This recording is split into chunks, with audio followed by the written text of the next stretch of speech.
Class 12 ইতিহাস third semester. Most important 50 MCQ. এই যে 50টা গুরুত্বপূর্ণ এমসিকিউ টাইপ প্রশ্ন তোমরা দেখবে, তার আগে দেখে নাও এই 50টা গুরুত্বপূর্ণ এমসিকিউ তোমাদের ঠিক কোন ইউনিটের। দেখো, তোমাদের এই থার্ড সেমিস্টার ক্লাস 12-এর থার্ড সেমিস্টারে মোট 2টো ইউনিট থাকছে। প্রথম ইউনিট তার মধ্যে 3টে টপিক থাকছে এবং সেকেন্ড ইউনিট তার মধ্যেও 3টে টপিক থাকছে। তো আজকের যে 50টা গুরুত্বপূর্ণ প্রশ্ন আলোচনা করব সেগুলো মূলত এই ফার্স্ট ইউনিটের যে 3টে চ্যাপ্টার রয়েছে, তোমাদের যে এখান থেকে 20 নম্বরের এমসিকিউ পড়বে, সেই 3টে চ্যাপ্টারের গুরুত্বপূর্ণ এমসিকিউর প্রথম পার্টটা আজকে আলোচনা করব। গুরুত্বপূর্ণ 50টা ছোট প্রশ্ন, অর্থাৎ প্রথম ইউনিটের যে 3টে টপিক রয়েছে, এই যে প্রথম টপিক এটা, দ্বিতীয় টপিক এটা এবং তৃতীয় টপিক এই যে তোমাদের সুবিধার জন্য বাংলায় করে দিচ্ছি, এই 3টে টপিকের উপর ভিত্তি করে যে গুরুত্বপূর্ণ প্রশ্ন সেগুলি আমি আজকে আলোচনা করব। তোমরা এগুলো সুন্দর করে গুছিয়ে খাতায় তুলে নিও। দেখো, প্রথম প্রশ্ন কি রয়েছে। অলবিরুনি কে ছিলেন? মধ্য এশিয়ার অন্তর্গত খারজিম রাজ্যের রাজধানী খিবাতে ঐতিহাসিক দার্শনিক সাহিত্যিক অলবিরুনির জন্ম হয়। তিনি সুলতান মাহমুদের সঙ্গে বা মাহমুদের অন্যতম সভাসদ বিশিষ্ট পণ্ডিত ছিলেন। দ্বিতীয় প্রশ্ন দেখো, অলবিরুনি কার সঙ্গে ভারতে এসেছিলেন?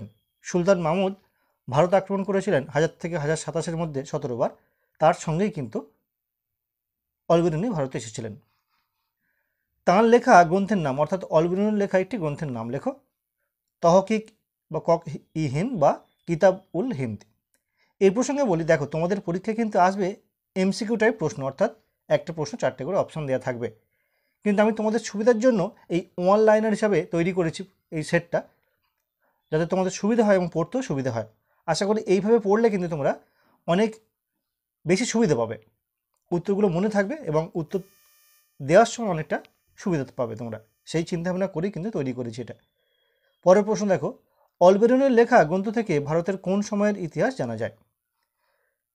1030 খ্রিস্টাব্দে প্রকাশিত তার তহকিকি হিন্দ বা কিতাবুল গ্রন্থে 10ম শতাব্দীর শেষ ভাগ ও 11 শতকের সূচনায় ভারতের রাজনৈতিক, সামাজিক, সাংস্কৃতিক জীবনের মনোজ্ঞ বিবরণ ফুটে উঠেছে।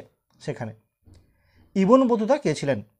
আফ্রিকার মরক্কোর অধিবাসী ইবন বতুতা গজনি ও কাবুল হয়ে 1333 খ্রিস্টাব্দে ভারতে প্রবেশ করেছিল। ইবন বতুতার লেখা গ্রন্থের নাম কি? তার ভ্রমণ বৃত্তান্ত কিতাব উল রেহালা বা রেহালা। ইবন বতুতার লেখা গ্রন্থ থেকে কোন সম্রাটের রাজত্বকাল সম্পর্কে জানা যায়? মোহাম্মদ বিন তুগলকের। মার্কোপোলো কে ছিলেন? মার্কোপোলো ছিলেন ইতালীয় পর্যটক। খ্রিস্টীয় 13 শতকে তিনি দক্ষিণ ভারত ভ্রমণ করেন। তার ভ্রমণ বৃত্তান্ত ভারত ইতিহাসের অতি গুরুত্বপূর্ণ উপাদান। নিকোলো কন্টি কে ছিলেন? নিকোলো কন্টি হলেন ইতালীয় পর্যটক। 1420 খ্রিস্টাব্দে তিনি দক্ষিণ ভারতের নানা স্থান ভ্রমণ করেন। তার রচনা থেকে বিজয়নগর সাম্রাজ্য এবং দক্ষিণ ভারতের আর্থসামাজিক অবস্থার কথা জানা যায়। ডোমিনিগো পায়েজ কে ছিলেন? পর্তুগিজ পর্যটক ডোমিনিগো পায়েজ 16 শতকের প্রথমার্ধে দক্ষিণ ভারত ভ্রমণ করেন। তার রচনা বিজয়নগর সাম্রাজ্যের ইতিহাসে অত্যন্ত গুরুত্বপূর্ণ উপাদান। আব্দুর রজ্জাক কে ছিলেন? পারসিক পর্যটক আব্দুর রজ্জাকের রচনা থেকে বিজয়নগর রাজ্যের চমকপ্রদ বিবরণ পাওয়া যায়, অর্থাৎ তিনি ছিলেন পারসিক পর্যটক। তিনি বিজয়নগরের শাসনকালে বা বিজয়নগরের সাম্রাজ্যে এদেশে এসেছিলেন। দেখে নেব পরবর্তী প্রশ্ন। বিজয়নগরের কোন সম্রাটের আমলে আব্দুর রজ্জাক ভারতে আসেন?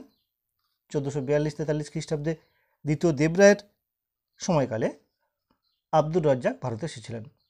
নিকোলো কন্টি কার আমলে বিজয়নগরে আছেন? দ্বিতীয় দেবরায়ের আমলে। ভক্তিবাদ বলতে কি বোঝায়? ধর্মীয় আচার অনুষ্ঠানের পরিবর্তে ভক্তির মাধ্যমে ঈশ্বরের কাছে পৌঁছানো সম্ভব।